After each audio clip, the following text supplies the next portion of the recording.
everyone, how are you? And if you are new to my channel, then welcome. Today's video is going to be a review and demo of the new Infallible Total Cover Foundation from L'Oreal. I'm going to be testing this out on camera, or showing you guys on camera because I've been using this for about a week, the amount of coverage that this gives you, and I'll also be comparing everything to the other two Infallible the other two Infallible foundations that I own. So I have all three, and I'll be doing a comparison for them as well. So if you are excited for this video, definitely give this a thumbs up, subscribe to my channel if you have not subscribed yet, and leave any video suggestions down below for any product that you would like for me to review. But without further ado, let's get right into this review video. Okay, so this is the new L'Oreal Infallible Total Cover Foundation, like I said. I got mine from Amazon.com for $10.99, and you get 1 ounce of product in here. I don't exactly know when this officially launches, but I do know that some people have told me they found this in their Walgreens. So definitely check around and see if you can find this in your local store. If not, I would wait for the restock. Amazon is always restocking it online if you want to try it that way. It comes in 12 shades, and it's supposed to give you full coverage for up to 24 hours and also have a high coverage but natural finish. It has an airlight texture similar to the other Infallible foundations, except this is supposed to cover all of your dark spots, blemishes, scars, and hyperpigmentation. That is what drew me into this product, because I love the other two foundations, but these have more of like a medium coverage, medium buildable, where this one is completely full coverage. So these two have similar packaging, except this is Demi matte and this is shiny, where this is skinny and it's sort of like in between. I don't know if you guys can tell. It's kind of weird, but this is skinnier. It does have the same amount of product, so it's just a different packaging, which I actually like this one better than these. On the back, it has like the actual comparisons, and it says that for the Infallible Pro Matte, which is the first one that they came out with, this one has a demi matte finish. It is up to 24-hour wear, medium coverage, and an air light texture. The Pro Glow is complete opposite. This one has a radiant finish, up to 24-hour wear, medium coverage, and air light texture as well. And then this one is right in the middle. This one has a natural finish, up to 24-hour wear, a high coverage, and air light texture. So those are the three differences between these. I feel like this one is really great for those of you who have oily skin. It'll give you a nice demi matte finish, even though I love this one. It does tend to cling to my dry patches, where the Glow is perfect for those of you with dry skin or combination. I feel like either one, combination could wear this one as well. This one does not cling to my dry patches, but it can make my T-zone a little bit oily because it is a glowing foundation.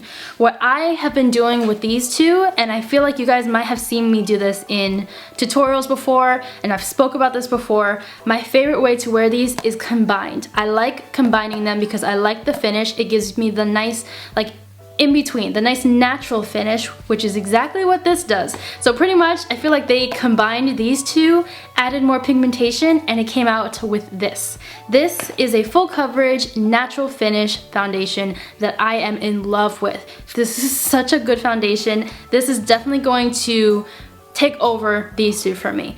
Like, definitely, because now I don't need two of these.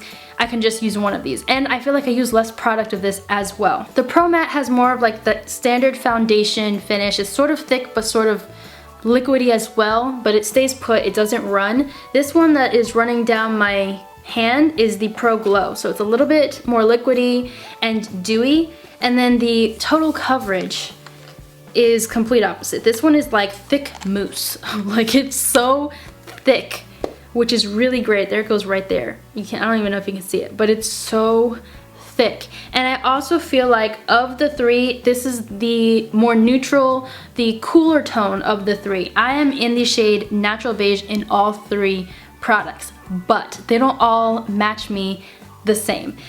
It's really weird. I feel like of the three, I think this 105 Natural Beige matches me the most. This one, the 205 Natural Beige in the Pro Glow, is a little bit darker and a little bit more warm on me. That's why I like to combine these two. And then this Natural Beige 305 in the Total Cover is the palest. I mean, I feel like it's more neutral, so it comes off a little bit pink, but it does match me. It actually matches me very, very well. I just can see it getting a little bit ashy looking once I get a tan, or if I self-tan here, I might have to change the shade. But either way, I am in natural beige for all three of these and I can make it work. So I'm going to show you how I apply this right now in a demo. So as you can see on my face, I have a ton of acne scarring, I have redness, I have blemishes, I have a lot to cover up. So I wanted to test this on half my face, so I went ahead and just did half. I like to apply this on a somewhat damp buffing brush. My favorite one to use is the Luxie Round Top Blender, the 532. And what I just do is apply it directly to the Round Top blender, and then I dab it on my face and blend it away. This brush in combination with this foundation is like amazing. It blends out beautifully. I feel like with the brush it actually gets a really nice full coverage look, and you can build this up as well because you really only need to do a thin layer at a time and kind of build up to the coverage that you want. I like to focus this all around my cheeks and then especially on areas on my chin where I have the most hyperpigmentation. This really helps kind of just cover all of that.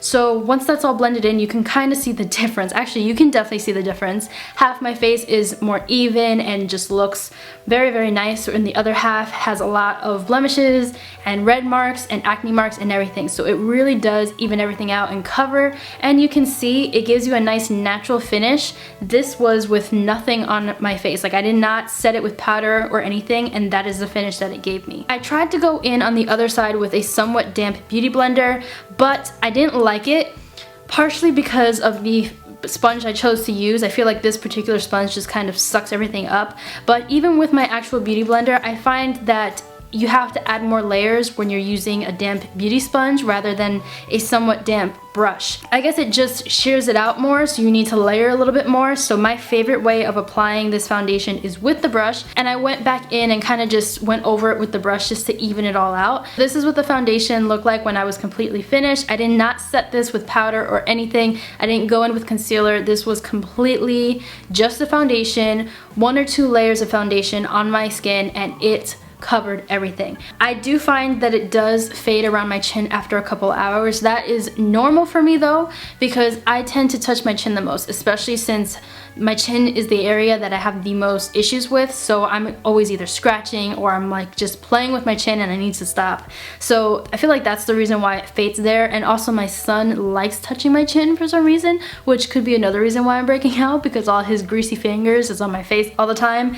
So this area right here doesn't stay, but the rest of my face does stay for at least 8 hours. It lasts pretty much all day. I don't think 24 hours is accurate for any of the Infallible foundations. I just feel like that's a stretch. I have combination skin, by the way. So I have combination leaning toward dry, but I do get oily in my T-zone, so I usually have some areas that break up around my nose. I don't find that happening with this foundation, which is really great. And I also find that it does not cling to any of my dry patches as long as I moisturize underneath. Obviously, if you have some seriously dry areas on your skin, anything's going to cling to it. You want to make sure you exfoliate and moisturize well. And I do like the way that this sits on top of primers and on top of moisturizers. It just works really well with pretty much all of my primers, which is great. I really love the fact that it covers pretty much all of my scars. It's just one of my favorite drugstore foundations right now. I feel like it's really, really good. So I will have all of the information that you need to know about this down below. Obviously, I love this product, but if you have tried this before, let me know in a comment down below whether you like it or not, or if you plan on buying it, let me know why you want to buy it. Don't forget to follow me on all my social medias and also subscribe to my channel if you have not yet already. But I love you guys so much, and I will see you in my next video. Bye.